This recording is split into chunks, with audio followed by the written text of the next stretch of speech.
பரதன் பெரிய சேனை தனக்கு முன் செல்ல தான் இடுப்பிலே மரவுரி கொடுத்து கொண்டு சத்ருக்கனோடு தேரில் ஏறி துயரத்தோடு சென்றான். காட்டிற்கு சென்ற பரதன் ராமன் தங்கியிருந்த இடத்தில் தங்குகிறான். நீர் சொரியும் கண்களோடு ராமன் தங்கிய இடத்திலே பரதனாகிய அந்த பரதன் புற்களாகிய அணை மீது கிழங்கும் கனியும் கூட உண்ணாமல் பரதன் தங்கினான். அந்த அளவுக்கு அல்லனை நெடும் கண்ணீர் அருவி ஆடினன். கண்ணீர் அருவியா வந்துதான். கல்லணை கிழங்கோடு கனியும் உண்டிலன். கிழங்கு கனி எதுவுமே சாப்பிடும்.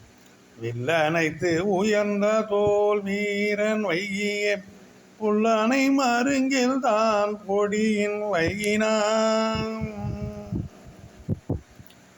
பரதன் சேனை கங்கையை அடைந்தமை. இப்போ குகன் பார்க்குறான்.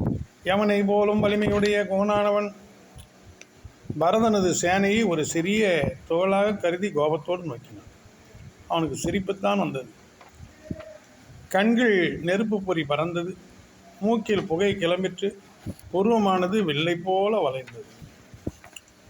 குகன் என பெயரிய கூற்றினாற்றலா தொகை மூரன் சேனையை துகளின் நோக்குவான். நகை மிக கண்கள் தீனார நாசியில் புகை உற குனி பூரும் புருவ போர்விழா. இந்த படைகள் எல்லாம் எலிகள், நான் ஒரு பாம்பு. குகன் சொன்னார். தனது சேனையை தன்னருகே வருமாறு கூவி அழைத்தான். அந்த சேனை உலகில் வாழும் புலிகளெல்லாம் ஓரிடத்திலே திரண்டது போல கூடியதான். இதை கம்பன் சொல்கிறார். எலியலாம் இப்படை அறவும் யான் என ஒலி உலாம் சேனையை உவந்து கூவினான். வலி உலாம் உலகினில் வாழும் வல்லுயிர் புலியலாம் ஒரு வழி புகுந்த போலவே.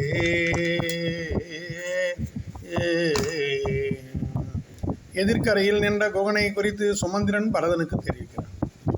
கங்கையிலே இருகரைக்கும் உரிமையுடையவன், அளவில்லாத ஓடங்களை செலுத்துவன். நமது ராமனுக்கு 6 நண்பன், உயர்ந்த தோலை உடையவன், ஆணியானை என்ன தோற்றத்தை உடையவன், எப்பொழுதும் வில்லை வளைத்து பிடிக்கும் தொழிலையும் உடையவன். அவன் பெயர் தான் குகன். குகனை கம்பர் அறிமுகப்படுத்துகிறார். கங்கை இரு கரையுடையான் கணக்கிறந்த நாவாயான். உங்கள் குலத்தானி நாதற்கு உயிர் துணைவன் உயிர் தோலா. வெங்கரியின் ஏரணையான் வில் பிடித்த வேலையினான். பொங்கலரும் நாரும் தந்தார் குகன் என்னும் குறி உடைய.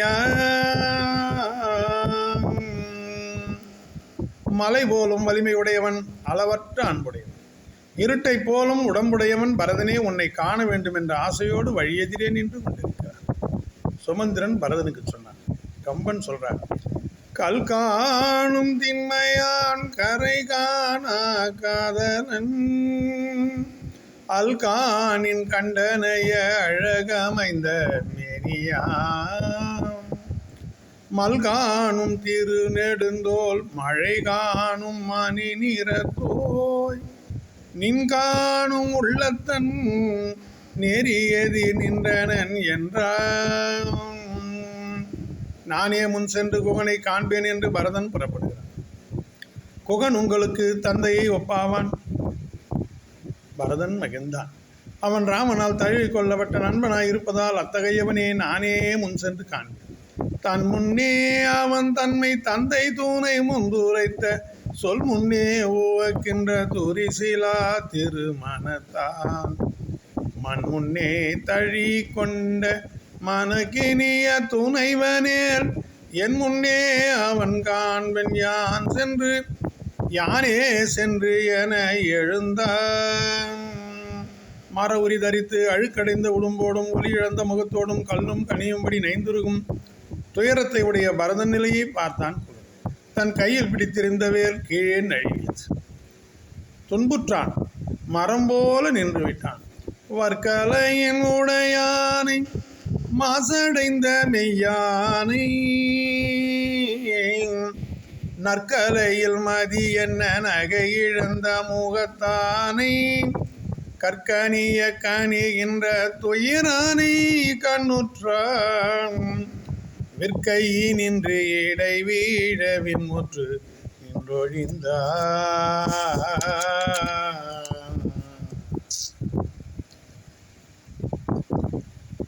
குகன் தன்னுடைய கருத்தை மாற்றி சொல்கிறார். இவன் பரதன் என் தலைவனாகிய ராமனை போல் இருக்கிறான். அருகிலே நின்றவன் லக்குவனை போல் இருக்கிறான். எல்லையில்லாத துயரத்தோடு காணப்படுகிறான். அதோடும் ராமன் சென்ற திசையை நோக்கி கும்பிடுகிறான். ராமனோடு சில நாள் பழகிய எனக்கே இவ்வளவு அன்பு நிகழுமானால் அவன் உடன் பிறந்தவன் அல்லவா? அவனுக்கு தீமை செய்வானா? தவறாக நினைத்து விட்டேனே என்று வருகிறான். நம்பியும் என் நாயகனை ஒக்கின்றான், அயல் நின்றான், தம்பியையும் ஒக்கின்றான், தவ வேடம் தலை நின்றான், துன்பம் ஒரு முடிவில்லை, திசை நோக்கி தொழுகின்றான், எம்பெருமான் பின் பிறந்தார், இழைப்பரோ பிழைப்பு என்றான். தன்னை முதலில் வணங்கிய குகனை பரதனும் வணங்கினான். உடனே குகன் காலின் விழ பரதன் தழுவிக்கொண்டான். மலர் இருந்த அந்தணனும் தலை வணங்கும் அவனும் வந்து எதிரே தொழுதானை வணங்கினான். அவனடி வீழ்ந்தான். தகவுடையோர் சிந்தையினும் சென்னியினும் வீற்றிருக்கும் சீர்த்தினான். தந்தையினும் கலிகூறத் தழுவினான் என்று பொருள் கொள்ள வேண்டும். வந்தெதிரே தொழுதலும் அடிவீதலும் குகன் செயல், எதிர் வணங்குதலும் தழுவிக்கொள்ளுதலும் பரதன் செயல். இப்படி சொல்வதுதான் முறை. பரதன் அடிவீந்தான் என்பது தகுதி முறையன்று என அறிஞர் சொல்லுவார்கள். ஆகையால் அடுத்த பாட்டில் தழுவின புலினர் வேந்தன் என்று தழுவப்பட்ட பொருள் சொல்ல வேண்டும். இவ்வாறு கூறுபவர் செயற்படு பொருளை செய்தது போல தொழிற்பட சொல்லுதலும் வழக்கில் உள்ளது. தொல்காப்பியத்திலே சொல்லப்பட்டது. வந்தெதிரே தொழுதானை வணங்கினான், மலர் இருந்த அந்தணனும் தலை வணங்கும் அவனும் அவனடி வீழ்ந்தான், தந்தையினும் கலிகூற தழுவினான், தகவுடையோர் சிந்தையினும் சென்னியினும் வீற்றிருக்கும் சீர்த்தியாம். புகன் பரதனை பாடுகிறான்.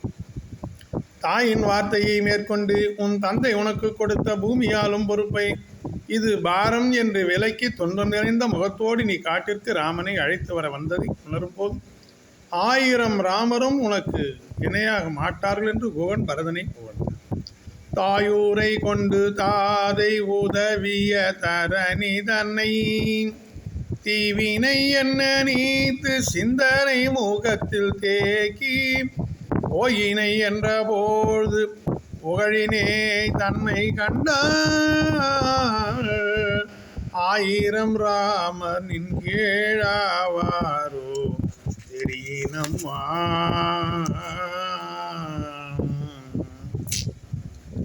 ராமன் துயில் லக்குமன் யாது செய்தான் என வினவிய பரதனுக்கு கோன் சொல்கிறான். ராமன் தூங்கும்போது லக்குமன் என்ன பண்ணான்? ராமனும் சீதையும் தூங்கும் பொழுது லக்குமன் கையில் வில்லை ஊன்றி கொண்டு பெருமுச்சோடு விடிய மலரும் சற்றும் கண்ணியும் நிமையாமல் அவர்களை பாதுகாத்து நின்றான் என்று கூறன் சொன்னான். அல்லை ஆண்டு அமைந்த மேனி அழகனும் அவளும் துஞ்ச வில்லை ஊன்றிய கையோடும் வெய்துயிர் போடும் வீரன் கல்லை ஆண்டு உயர்ந்த தோளாய் கண்கள் நீர் சொரிய கங்குள் எல்லை காண்பலவும் நின்றான், இமைப்பிலன் நயனம் என்ற. கோசலையை சுட்டி யார் என்று கேட்ட குகனுக்கு பரதன் சொல்லுதல். குகன் கோசலையை தொழுது இவர் யார் என்று கேட்டார். பரதன் சொல்றார், இவர் தசரதன் முதல் தேவியார். ராமனை பெற்று அதனால் அடைதற்கு இருந்த பெருஞ்செல்வத்தை யான் பிறத்தலினாலே இழந்து விட்டவள் என்று பதில் கூறினார்.